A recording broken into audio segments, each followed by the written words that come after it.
Hola Ulises, ¿cómo están? Bienvenidos a un nuevo video en el que voy a tratar de dar respuesta a la pregunta que seguramente se hacen mientras cae el queso rallado sobre unos buenos ravioles un domingo en la mesa familiar y ustedes están con una resaca que no pueden más y se preguntan, ¿qué fue el imperialismo?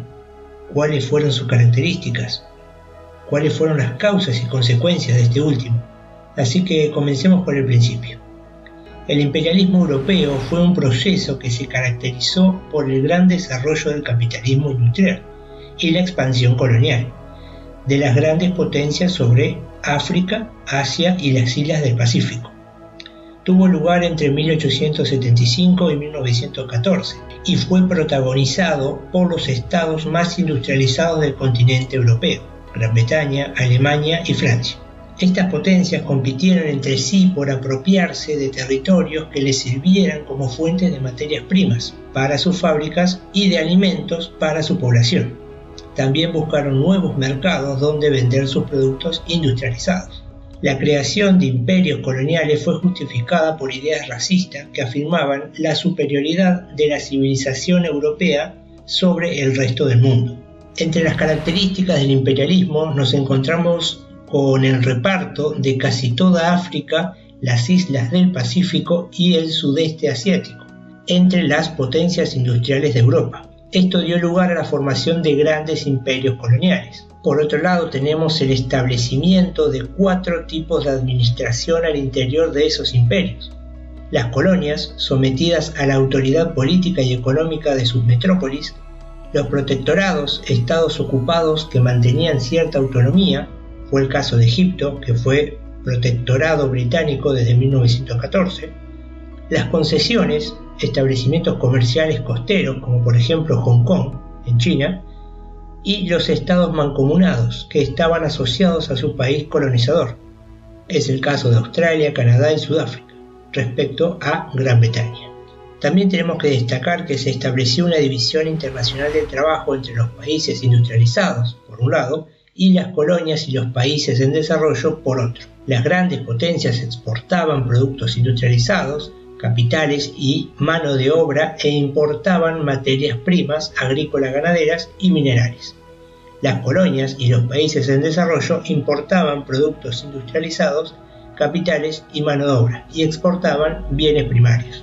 También existieron las migraciones transoceánicas con el objetivo de trasladar mano de obra expulsada de las zonas rurales de los países industrializados a las zonas rurales y urbanas de las colonias y los países en desarrollo. La fusión del capital industrial europeo y el financiero debido a la asociación de empresas con bancos fue otra característica importante dentro de este periodo. La generación de un nuevo tipo de organización del trabajo que garantizaba una mayor productividad también fue una característica importante. Esa nueva organización se basó en el uso de las cadenas de montaje y la asignación de una sola tarea a cada operario. Por último, podemos destacar el desarrollo de los trusts y los cárteles. Los primeros eran asociaciones de empresas para dominar los mercados mundiales. Los cárteles eran acuerdos de empresas del mismo rubro para evitar la disminución de los precios.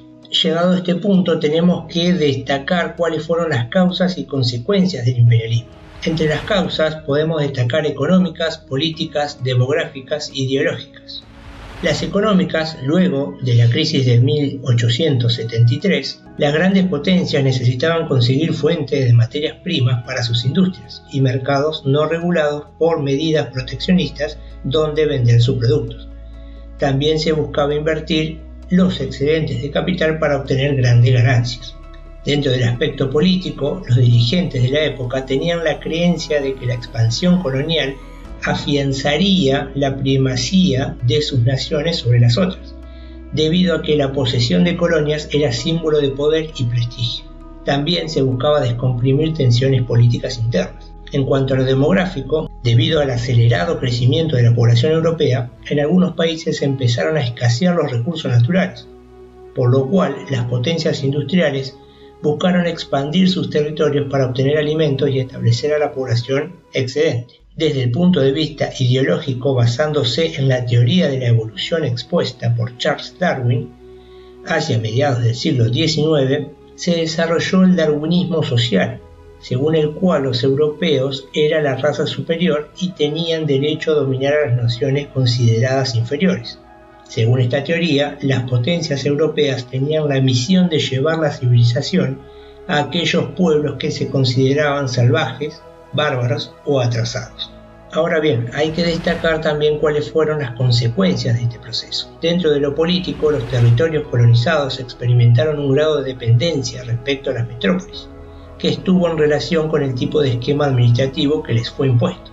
Esta dependencia generó conflictos que despertaron una actitud antiimperialista enarbolada por los sectores locales occidentalizados. Luego de la finalización de la Segunda Guerra Mundial, ese sentido antiimperialista fue el germen de los movimientos emancipadores que protagonizaron la descolonización de Asia y África. Desde el punto de vista económico, la necesidad de explotar económicamente los territorios coloniales hizo necesaria la construcción de una infraestructura destinada a dar salida a los productos requeridos por las potencias industrializadas. Al mismo tiempo, se establecieron economías de monocultivos de exportación que marginaron de los circuitos comerciales a los cultivos destinados al mercado interno. Desde el punto de vista demográfico, en general, la población local disminuyó debido a las guerras de conquistas, la introducción de enfermedades traídas por los colonizadores y las duras condiciones de la explotación laboral.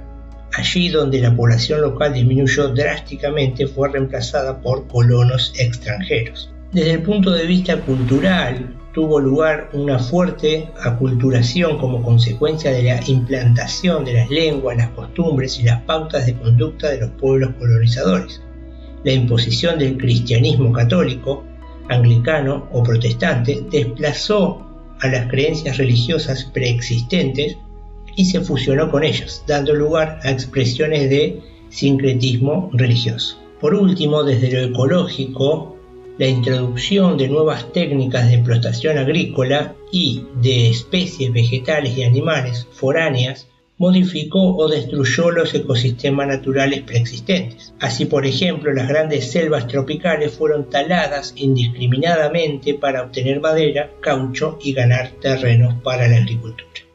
Bien, hasta acá el video de hoy, espero que les haya resultado de utilidad o les haya parecido interesante. Si es así, los invito a que le den me gusta al video, a que se suscriban al canal y, como ya saben, hasta otro dato de color.